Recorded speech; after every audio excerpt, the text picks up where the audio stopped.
नमस्कार, जोहार दोस्तों। एसपी हिस्ट्री क्लासेस में आप सभी का स्वागत है और मैं सुनील पंडित आपको इस क्लास में स्वागत करता हूं। जैसे कि आप देख पा रहे होंगे कि कल से मैंने सिविक्स का प्रैक्टिस सेट प्रारंभ कर दिया हूं, जो झारखंड सहायक आचार्य टीजीटी, पीजीटी या सीटेट है तथा अन्य कोई भी टेट है जिसमें सिविक्स का क्वेश्चन पूछा जाता है, उसके लिए काफ़ी महत्वपूर्ण क्वेश्चन है ना। तो समय को न व्यक्त करते हुए मैं शुरू करता हूँ। कल मैंने 1 से 30 तक का क्वेश्चन करवाया था, आज मैंने 30 से 60 तक का क्वेश्चन करवाऊँगा, इसलिए मैं शुरू करता हूँ। क्वेश्चन नंबर है आपका 31। क्वेश्चन कितना है? 31। निम्न में किसका संबंध चुनाव आयोग से नहीं है? यहाँ आप देख पा रहे होंगे 4 इसका ऑप्शन है। 4 ऑप्शन में बोलता है कि कौन सा ऐसा किसका जो है संबंध चुनाव आयोग से नहीं है, चुनाव आयोग के बारे में बता रहा है। तो इसका आंसर क्या हो जाएगा? पहला है कि चुनाव की अधिसूचना जारी करना। देखिए, चुनाव से पहले तो चुनाव की अधिसूचना जारी होता ही है ना। उसके बाद है चुनाव चिन्ह का बंटवारा करना, चुनाव की वैधता का निपटारा करना, चुनाव शांतिपूर्ण ढंग से संपन्न करना। तो यहाँ हम लोग देख पा रहे हैं कि चुनाव की अधिसूचना जारी करना, ये एकदम सही है। चुनाव चिन्ह का बंटवारा करना, ये भी सही है। चुनाव शांतिपूर्ण ढंग से संपन्न करना, ये भी सही है। तो यहाँ क्या नहीं का बात हो रहा है? तो नहीं आप देख रहे होंगे कि चुनाव की वैधता का निपटारा करना ये नहीं है। इसका मतलब क्या है? यही मेरा ऑप्शन सही है। ऑप्शन नंबर सी का करेक्ट आंसर। नेक्स्ट क्वेश्चन की बात करें तो क्वेश्चन यहाँ जा रहा है, क्वेश्चन नंबर 32। और भारत में विविध निर्वाचनों के लिए निम्नलिखित में से कौन कौन सी निर्वाचन प्रणाली स्वीकृत की गई है? मतलब यहाँ निर्वाचन प्रणाली जो है, इनमें से कौन कौन सी निर्वाचन प्रणाली स्वीकृत की गई है, इसके बारे में हम लोग देखेंगे। तो यहाँ जैसे देख पा रहे होंगे कि वयस्क मताधिकार के आधार पर प्रत्यक्ष निर्वाचन प्रणाली, ये तो है ही, ये स्वीकृत की गई है। दूसरा है एकल संक्रमणीय मत के द्वारा अनुपातिक प्रतिनिधित्व की प्रणाली, ये आपका ये भी है।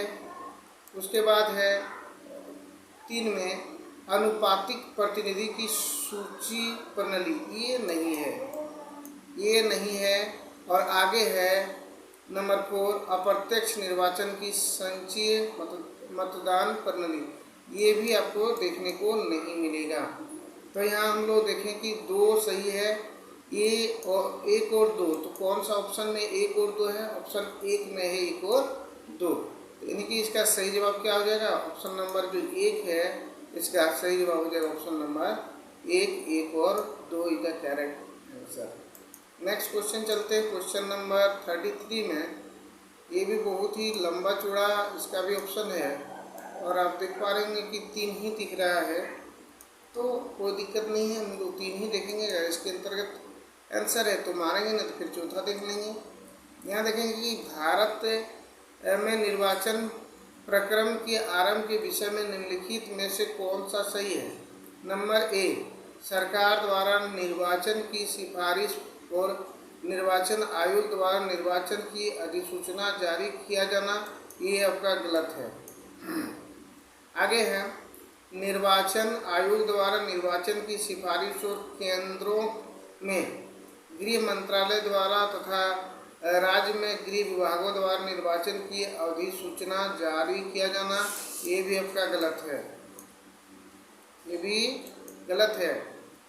अंत में है सी, निर्वाचन आयोग द्वारा निर्वाचन की सिफारिश और राष्ट्रपति अथवा राज्य के राज्यपाल द्वारा निर्वाचन की अधिसूचना जारी करना, ये सही है, यानी कि ऑप्शन नंबर सी का करेक्ट आंसर। नेक्स्ट क्वेश्चन की बात करें, क्वेश्चन नंबर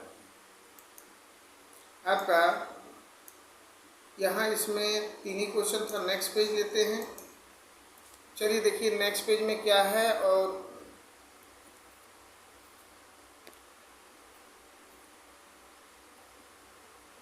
ये रहा। नेक्स्ट पेज आप देख पा रहे होंगे।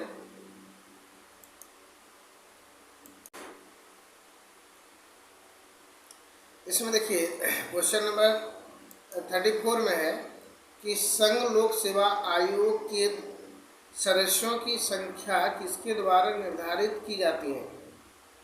यानी संघ लोक सेवा आयोग के जो सदस्य होता है तो इसकी सदस्य की जो संख्या है कौन निर्धारण करते हैं। यहाँ आप देख पा रहे होंगे नंबर ए में है संसद, बी में है राष्ट्रपति, सी में है प्रधानमंत्री और डी में है राज्यसभा। तो ये सदस्य कौन नियुक्त करता है या किसके द्वारा जारी निर्धारित करता है, तो ये हो जाएगा आपका option number B is the correct answer, यानी कि राष्ट्रपति के द्वारा सदस्यों की संख्या निर्धारित की जाती है। नेक्स्ट क्वेश्चन है क्वेश्चन नंबर 35 कि संघ लोक सेवा आयोग की स्थापना भारत के संविधान के किस अनुच्छेद के अंतर्गत की गई है। ये संघ लोक सेवा आयोग की जो स्थापना है तो स्थापना भारत के संविधान के किस अनुच्छेद के किस अनुच्छेद के अंतर्गत किया गया है। तो यहाँ अनुच्छेद 315 दिया है, 365 दिया है, 356 और 370। तो यहाँ हम लोग देखेंगे कि ऑप्शन नंबर ए जो है 315 अनुच्छेद जो है इसका ये सही जवाब हो जाएगा। नेक्स्ट क्वेश्चन है क्वेश्चन नंबर 36 में कि संघ लोक सेवा आयोग निम्नलिखित में से किन सेवाओं में भर्ती हेतु परीक्षा आयोजित करता है। मतलब किसमें किसकी भर्ती हेतु संघ लोक सेवा आयोग जो है उसमें परीक्षा कराती है, वो परीक्षा लेती है। तो नंबर एक आप देख पा रहे होंगे सिविल सर्विस परीक्षा, सम्मिलित रक्षा सेवा परीक्षा, सी में है राष्ट्र रक्षा अकादमी परीक्षा और डी में है उपरोक्त में सभी के लिए। तो इसका सही जवाब क्या हो जाएगा। देखिए इसका आप सही जवाब हो जाएगा ऑप्शन नंबर डी उपरोक्त में सभी के लिए, यानी सभी परीक्षाएं ये जो तीन ऑप्शन दिया है तीनों परीक्षाएं ये कराते हैं। नेक्स्ट क्वेश्चन की बात करें क्वेश्चन नंबर 37 तो ये रहा आपका स्क्रीन पे। देखिए कौन सा अनुच्छेद उल्लेख करता है कि संघ लोक सेवा आयोग के अध्यक्ष और सदस्यों का वेतन एवं भत्ता भारत के संचित निधि से दिया जाएगा। मतलब इसमें कौन सा अनुच्छेद है जिसमें उल्लेख है कि संघ लोक सेवा आयोग के जो अध्यक्ष है या उसके जो सदस्य है उनका वेतन और भत्ता जो है कहाँ संचित निधि से दिया जाएगा, ये किस अनुच्छेद में उल्लेखनीय है। यहाँ ऑप्शन है अनुच्छेद 322, अनुच्छेद 300, अनुच्छेद 212 और अनुच्छेद 215। तो किस अनुच्छेद में ऐसा उल्लेख किया गया है। तो यहाँ हम देख पा रहे होंगे कि ये जो उल्लेख है वह उल्लेख है अनुच्छेद जो है 322 में उल्लेख है। नेक्स्ट क्वेश्चन है कि राज्य लोक सेवा आयोग के अध्यक्ष और सदस्यों की नियुक्ति किसके द्वारा की जाती है। मतलब राज्य लोक सेवा आयोग के जो अध्यक्ष होते हैं और उनके जो सदस्य होते हैं तो उनकी नियुक्ति किसके द्वारा की जाती है। यहाँ है राज्यपाल के द्वारा की जाती है, उसके बाद है संसद के द्वारा की जाती है, या मुख्यमंत्री है या राष्ट्रपति है। तो यहाँ बात कर रहा है किसका, राज्य लोक सेवा आयोग के बारे में। तो इसका सही जवाब हो जाएगा ऑप्शन नंबर ए राज्यपाल इसका सदस्य की नियुक्ति करते हैं। नेक्स्ट क्वेश्चन है क्वेश्चन नंबर 39 कहता है क्षेत्रीय मुद्दे में शामिल है। क्षेत्रीय मुद्दे जो है उसमें शामिल क्या क्या है। तो यहाँ आप देख पा रहे हैं जातिवाद है, भाषावाद है और क्षेत्रवाद है और उपयुक्त सभी है। क्या इसमें से कौन सा जो है आंसर सही हो जाएगा। तो यहाँ हम देखते हैं क्षेत्रवाद में जो होता है ना तो ये यहाँ जातिवाद भी होता है, भाषावाद भी होता है और क्षेत्रवाद भी होता है, इसलिए इसका सही जवाब हो जाएगा उपरोक्त सभी। मतलब ये तीनों का तीनों। नेक्स्ट क्वेश्चन है क्वेश्चन कहता है कि पंचायती राज्य से संबंधित निम्नलिखित कथन में से कौन सा सही नहीं है, यहाँ सही नहीं की बात कर रहा है। तो हम लोग देखेंगे कि ये जो पंचायती व्यवस्था भारतीय ग्रामीण जीवन का युगों से एक अभिन्न अंग रहा है, ये सही है कि नहीं है, इसके बारे में हम लोग देखेंगे, है ना। और ये तो सही है ही। नंबर है बी में 73वां संशोधन 15 अगस्त 1993 से प्रारंभ हुआ, ये गलत है। ये जो बी है ना, ये गलत है। आगे जो है, यह एक त्रिस्तरीय जैविक के रूप से जुड़ी हुई संरचना है, ये भी सही है। और आप देख पा रहे होंगे कि भारतीय संविधान के अनुच्छेद 243 जी इसके महत्व को बढ़ाते हैं, ये भी सही है। क्या है? तो ये भी सही है। तो हम लोग यहाँ गलत क्या देख पा रहे होंगे, इसमें हम लोग गलत देख पा रहे हैं, आपका ऑप्शन नंबर बी जो है ये गलत है। तो इसका सही जवाब हो जाएगा बी। नेक्स्ट क्वेश्चन की बात करें,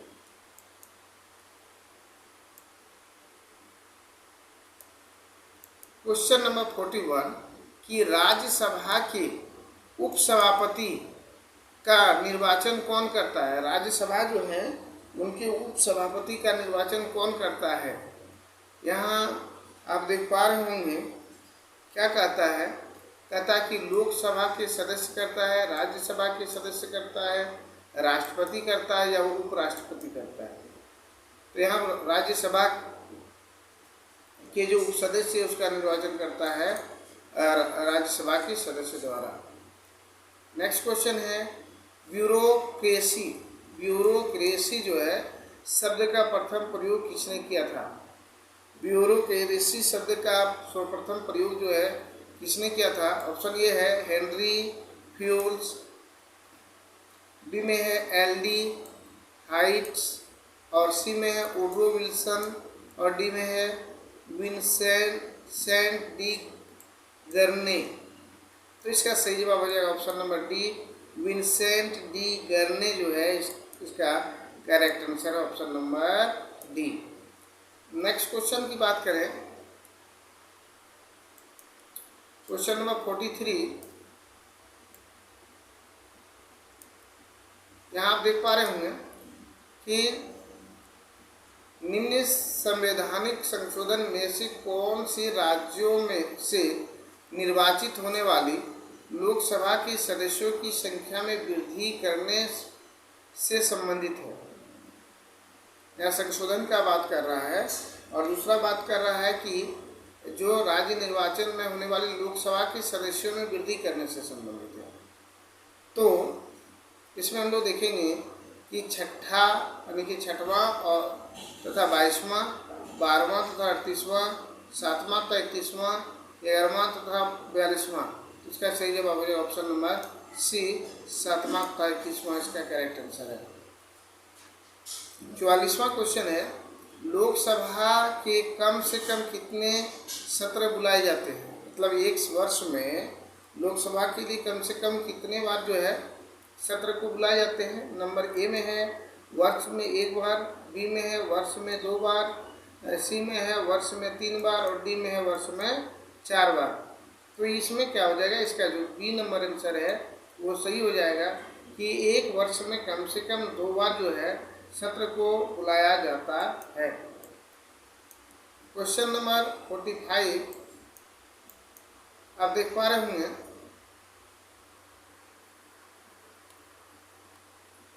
निम्नलिखित में कौन सी राज्य के राज्यपाल को दी गई विवेकाधीन शक्तियां है। तो यहाँ तो इसका जवाब नहीं है और ऑप्शन भी नहीं। देखते हैं अगला पेज में है कि कट गया है। तो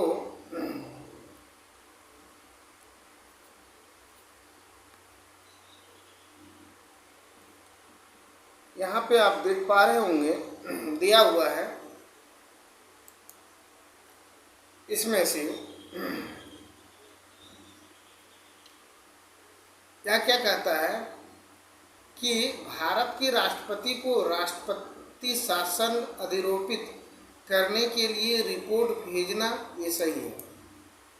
मंत्रियों की नियुक्ति करना ये गलत है ना। उसके बाद होगा राज्य विधानमंडल द्वारा पारित कतिपय विधेयकों को भारत के राष्ट्रपति के विचार के लिए आरक्षित करना, ये भी सही है। और राज्य सरकार के कार्य संचालन के लिए नियम बनाना, ये भी आपका गलत है।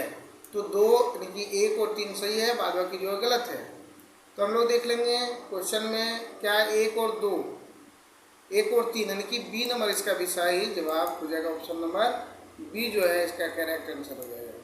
चलिए नेक्स्ट क्वेश्चन की बात करें। क्वेश्चन नंबर 46 देख पा रहे होंगे कि राज्यपालों के संदर्भ में निम्न में से कौन सा एक कथन सत्य नहीं है।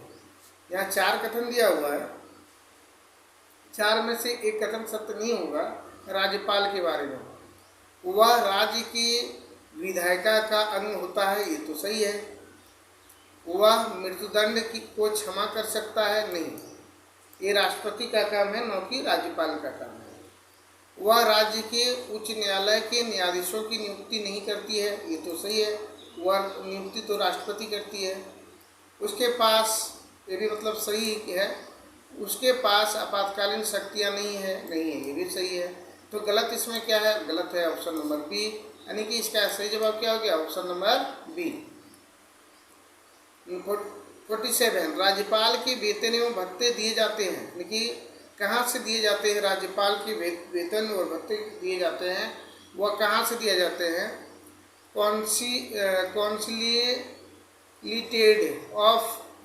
कॉन्सुलेटेड फंड ऑफ स्टेट्स या कॉन्सुलेटेड फंड ऑफ इंडिया से, कंटीजेंसी फंड ऑफ स्टेट से, और ये भी दोनों से। तो इसका सही जवाब हो जाएगा option number A. Next question की बात करें, क्वेश्चन नंबर 48। तो अब देख पा रहे होंगे, कहता कि विकास प्रशासन की अवधारणा लोक प्रशासन के क्षेत्र में चर्चा का विषय कब बनी। ये जो विकास प्रशासन की अवधारणा है, तो ये लोक प्रशासन के क्षेत्र में चर्चा का विषय कब बन गया था। यहाँ है ऑप्शन ए में प्रथम विश्व युद्ध के बाद, द्वितीय विश्व युद्ध के बाद, खाड़ी युद्ध के बाद, और उपरोक्त में कोई नहीं। तो इसका सही जवाब हो जाएगा द्वितीय विश्व युद्ध के बाद। नेक्स्ट क्वेश्चन है, व्यवहारवादी उपागम सर्वाधिक बल देते हैं। व्यवहारवाद जो है वह किस उपागम पर सर्वाधिक बल देते हैं। तो आप देख पा रहे होंगे यहाँ कि व्यवहारवाद जो है प्रशासनिक संरचना पर बल देते हैं, तकनीकी क्षमता पर बल देते हैं, या मानवीय कारक पर बल देते हैं, आर्थिक पुरस्कार पर बल देते हैं। इसका सही जवाब हो जाएगा ऑप्शन नंबर सी, यानी मानवीय कारक पर बल देते हैं।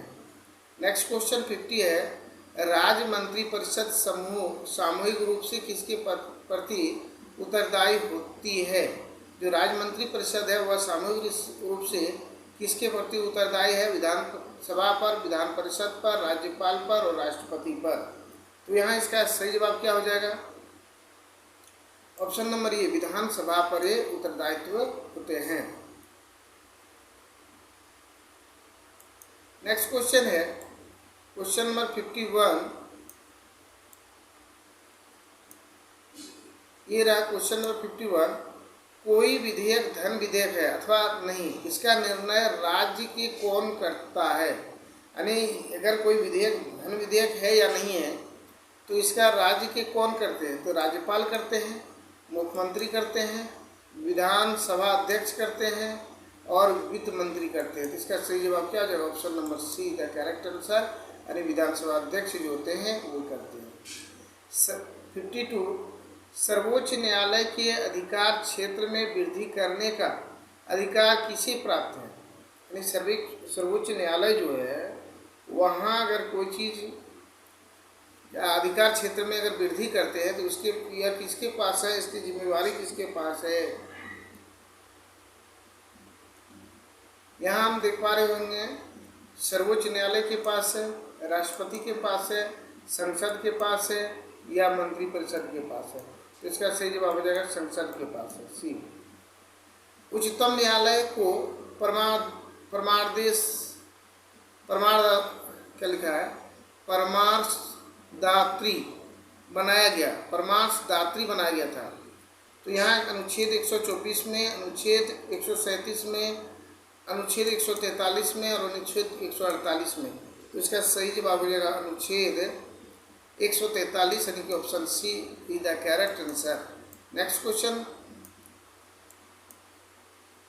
क्वेश्चन नंबर 54 कहता है कि भारत में न्यायिक पुनरीक्षण की शक्ति का प्रयोग किया जाता है केवल सर्वोच्च न्यायालय द्वारा, सर्वोच्च न्यायालय तथा उच्च न्यायालय द्वारा, भारत के क्षेत्र में सभी न्यायालयों द्वारा और भारत के राष्ट्रपति द्वारा। तो इसका सही जवाब क्या हो जाएगा, केवल सर्वोच्च न्यायालय के द्वारा, यानी कि ऑप्शन नंबर ए जो है वह सही है, option number A is the correct answer. Next question की बात करें, क्वेश्चन नंबर 55 में, तो फिर हमको पेज जो है आगे लेना पड़ेगा और इसको थोड़ा जूम करना पड़ेगा। अब आपको स्पष्ट रूप से क्वेश्चन दिख रहा होगा। कहता है कि भारत में उच्च न्यायालयों के संबंध में निम्नलिखित कथनों पर विचार कीजिए। भारत के जो उच्च न्यायालय है उनके उससे संबंधित कथन पर विचार करना है। क्या क्या है, देश में 18 उच्च न्यायालय, ये गलत है, 18 नहीं 24 उच्च न्यायालय है, और इनमें से 3 का क्षेत्राधिकार एक राज्य से अधिक है, ये भी गलत है। कहता है कि किसी भी संघ राज्य क्षेत्र का अपना उच्च न्यायालय नहीं है, ये गलत है, और उच्च न्यायालय के न्यायाधीश 62 वर्ष उम्र तक पद धारित करता है, तो ये कथन आपका सही है, यानी सिर्फ 4 जो है वो सही है।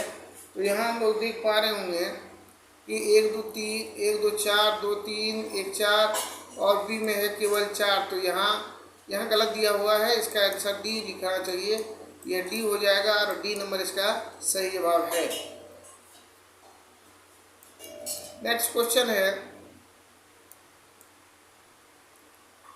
क्वेश्चन क्या है, कहता है कि 56 में संसदों की आयुक्ता संबंधी विवाद पर कौन निर्णय देता है, यानी संसद में जब आयुक्ता संबंधी विवाद हो जाता है तो उसका निर्णय कौन देता है, राष्ट्रपति देता है, संबंधित संसद देता है, निर्वाचन आयोग देता है, निर्वाचन आयोग के परामर्श से राष्ट्रपति देता है। इसका सही जवाब क्या होगा, तो इसका सही जवाब हो जाएगा ऑप्शन नंबर डी कि निर्वाचन आयोग के परामर्श से राष्ट्रपति देता है। नेक्स्ट क्वेश्चन है कि भारतीय संविधान के किस अनुच्छेद में नियंत्रण एवं महालेखा परीक्षक के स्वतंत्र पद की व्याख्या की गई है, ये कौन सा अनुच्छेद में ऐसी व्याख्या देखने को मिलता है। तो ऑप्शन ए में अनुच्छेद 148, अनुच्छेद 158, अनुच्छेद 324 और अनुच्छेद 351। इसका सही जवाब हो जाएगा ऑप्शन नंबर 1 अनुच्छेद 148 जो है वो सही हो जाएगा। क्वेश्चन नंबर 58, एमनेस्टी इंटरनेशनल मानवाधिकार संस्था कहाँ है। ऑप्शन ए है Delhi, B London, C New York और डी जापान। तो एमनेस्टी इंटरनेशनल मानवाधिकार कहाँ पर स्थित है, इसका सही जवाब हो जाएगा ऑप्शन नंबर बी लंदन में स्थित है। नेक्स्ट क्वेश्चन है क्वेश्चन नंबर 59,